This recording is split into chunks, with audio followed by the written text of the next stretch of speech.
Prepara o coração, patriota, porque o jornalista Octávio Guedes simplesmente perdeu o controle ao vivo na Globo News.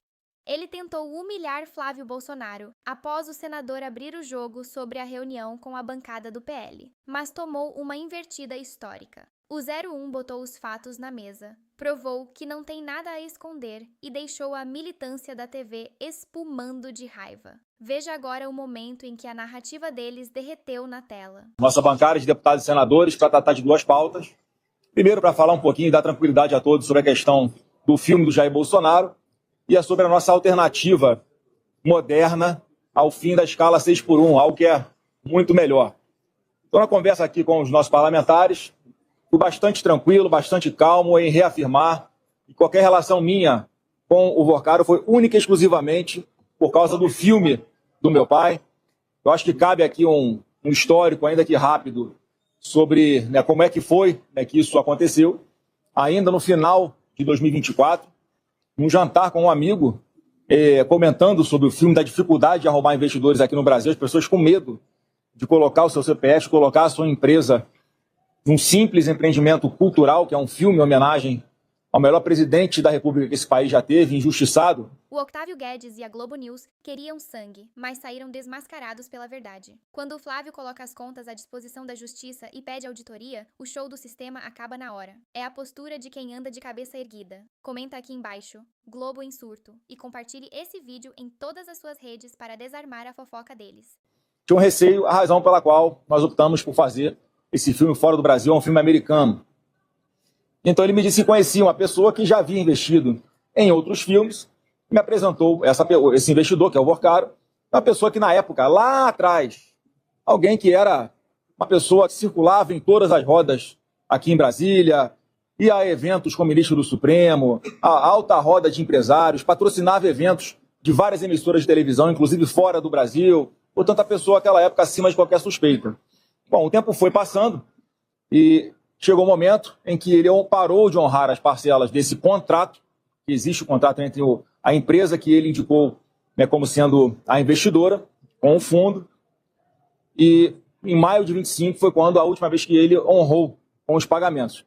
E mais uma vez, nesse meio tempo, como as pessoas que estavam envolvidas na produção do filme não conseguiam retorno, era quando eu tentava cobrar dele como se para ter alguma posição. Eu falava, se você não conseguir honrar, não tem problema, eu vou atrás de outros investidores. E ele me dizia sempre que ia honrar com um contrato integralmente.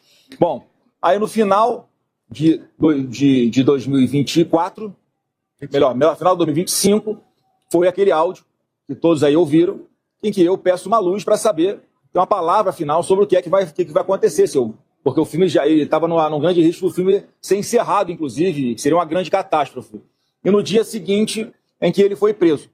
Nesse momento é que nós vimos ali que deu uma virada de chave, nós entendemos melhor que a situação era muito mais grave, e em função disso, trago aqui para vocês, eu falei lá dentro para os deputados, mas já vi que a imprensa já divulgou. Eu estive com ele mais uma vez após esse evento, quando ele passou a usar o monitoramento eletrônico, ele não podia sair da cidade de São Paulo.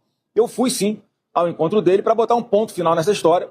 É dizer que se ele tivesse me avisado que a situação era grave como essa, eu já teria ido atrás de outro investidor há muito mais tempo e o filme não correria risco. Então foi uma grande dificuldade nesse momento arrumar outros investidores que pudessem concluir esse filme. E aí quando você começa a entender melhor a situação, foi a matéria no domingo, que saiu, se não me engano, não sei se foi no UOL ou no Poder 360, mostrando que o próprio presidente da República aconselhava o dono do Banco Master a não vender o seu banco para um outro banco, com a presença do Galípolo na reunião, que não era ainda o presidente do Banco Central, e o próprio presidente da República, Lula, dizendo para ele aguardar, porque ia trocar o presidente do Banco Central, dando a entender que com o Galípolo presidente ali naquela sala, que seria o próximo presidente do Banco Central, as coisas se resolveriam.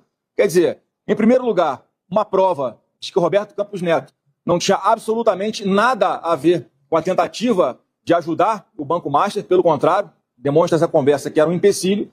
Em segundo lugar, você vê o envolvimento, aí sim, o envolvimento do próprio presidente da República, o Lula, praticamente aconselhando o presidente do Banco Master. E é por essa razão, gente, que a gente tem insistido tanto que é mais urgente do que nunca a CPMI do Banco Master, sim, porque vai ser a única forma de separar bandido de inocente. Todo mundo está vendo.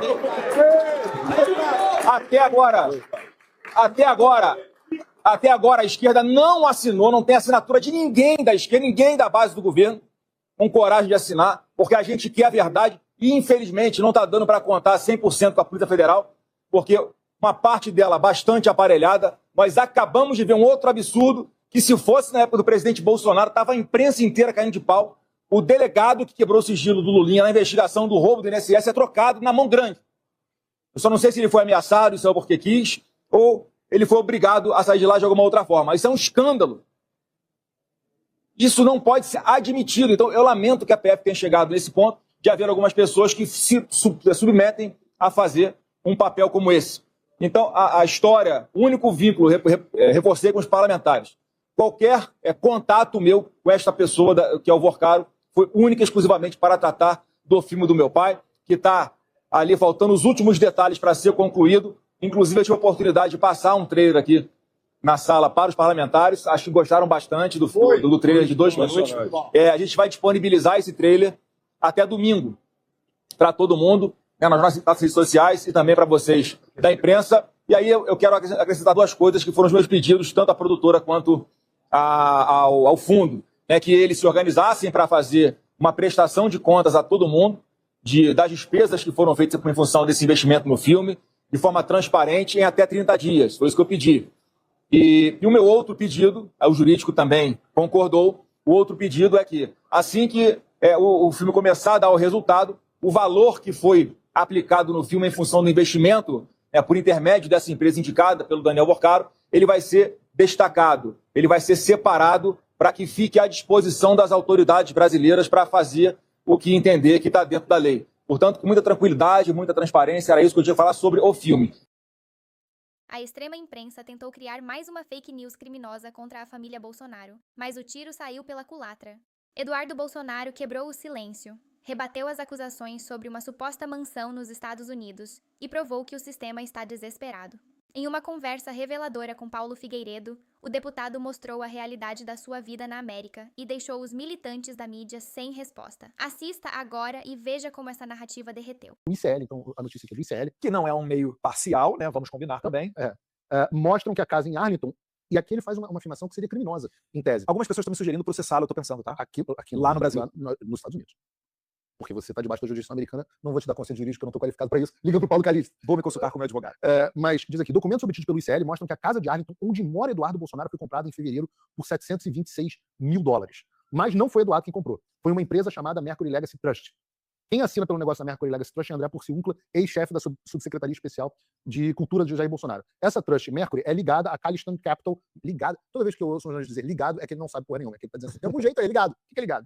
Tem um contrato assinado? É uma relação de quê? De parceria, de sociedade? É a mesma estrutura e endereço do fundo Heaven Gate, que, segundo a Intercept Brasil, recebeu recurso do banqueiro Daniel Vorcaro, Banco Master, para supostamente financiar o filme da Costa Bolsonaro. Então, você não mora nessa casa, porque o Leandro Demore... Não, é falsa. Leandro Demore está cometendo uma fake news. Eu não moro nessa casa. Tá? Ele está falando mais o que aí? Que a Trust é conectada ao fundo de alguma maneira. Isso não faz da Trust ser dependente somente daquele fundo. Eu não sei as finanças da Trust que ele está citando, mas por que não pode estar uma casa debaixo do nome de uma Trust? Não, é muito comum que se utilize isso aqui. Não, até se faz isso, para sucessão patrimonial. Assim como no Brasil está ficando até meio popularzinho a questão de holdings, né? Porque é melhor você ter uma holding com a sua família do que você morrer. Porque quando você morre e vai entrar num processo de inventário, é muito burocrático. E quando você tem uma holding, o negócio anda muito mais rápido. Né? Você não precisa de um processo burocrático. Se você falecer, a tua esposa estiver na holding, ela assume todo o patrimônio. Mas essa Trust é sua? Não, essa Trust não é minha. Então a Trust não é sua e a casa não é sua. Eu sei que a casa não é sua, porque... Eu vou cometer aqui uma inconfidência, Eduardo. Aí depois eu me entendo com a Heloísa. Mas eu sei que eu tô aqui assumindo um BO duro, mas eu confio que a Heloísa vai entender o que eu vou dizer aqui. Eu já estive na casa que você teve, é uma casa de classe média. Texas não é um estado caro, é um estado bastante... É conhecido por ter as casas baratas e grandes. Normalmente lá é tudo mais de 3 quartos. É igual Itu no Brasil, né? Que tudo é grande. O Texas lá, essa é a fama de Itu no Brasil. Mas, de fato, para os padrões americanos, trata-se de uma casa de classe média. E a inconfidência que eu vou cometer aqui é que eu já estive na sua casa algumas vezes. E a última vez que eu estive na sua casa, lá mês passado, foi no CIPEC, que eu estive na tua casa a última vez. Foi. Sua casa não tinha móveis, Eduardo. Sua casa ainda não tinha móveis. E eu sei, e agora que a Luísa vai me bater, que você estava comprando vários móveis, inclusive no Facebook Marketplace. Eu não sei como tá faltando essa grana toda que estão dizendo que cai na minha conta, né? Mas assim, eu faço esse depoimento, desculpa a inconfidência, porque aí eu estou vestindo 2 chapéus aqui. mas é porque eu tenho que fazer isso, porque você é uma das pessoas mais desapegadas a dinheiro e luxo que eu vi na vida. Dos políticos eu já conheci muitos, você sem dúvida é o mais simples que eu já conheci. Desapegado com dinheiro, não tá nem aí pra dinheiro, não presta atenção, a gente viaja, porra, eu reclamo com você dos hotéis quando você quer ficar num hotel, porra, ruim, né? Eu que sou o cara que puxa a gente pra um hotel melhor, embora eu também não seja uma pessoa também esbanjadora, mas eu acho que é uma injustiça muito grande aqui. Quando eu vejo, eu acho genuinamente que o Demore tem uma má vontade com você, e não só o Demore, o Constantinho. Mas ele fazer essa fake news aí Tá já é fazendo. outra história. Exato. Ele tá me acusando basicamente aqui de lavagem de dinheiro. Eu acho que é isso, é a intenção deles, é conseguir dar um jeito de abrir algum processo contra nós por lavagem. Então, não há. Eduardo, assim, Eduardo, eu fico até um pouco sem graça, porque são muitas notícias falsas sendo colocadas contra você nos últimos tempos. Você Se tem alguma você quer continuar bem informado, sem filtro e com a verdade nua e crua na sua tela, não perca tempo. Inscreva-se agora mesmo no canal. Esmaga o botão do like para o YouTube entender o peso da nossa comunidade e ative o sininho para ser notificado assim que o próximo vídeo estourar. Deixe o seu comentário aqui embaixo sobre o que achou das notícias de hoje e compartilhe esse link em todos os seus grupos de WhatsApp e Telegram. Vamos furar a bolha da mídia militante juntos. Muito obrigado pela sua audiência, fiquem todos com Deus e até o próximo vídeo. Brasil acima de tudo, Deus acima de todos.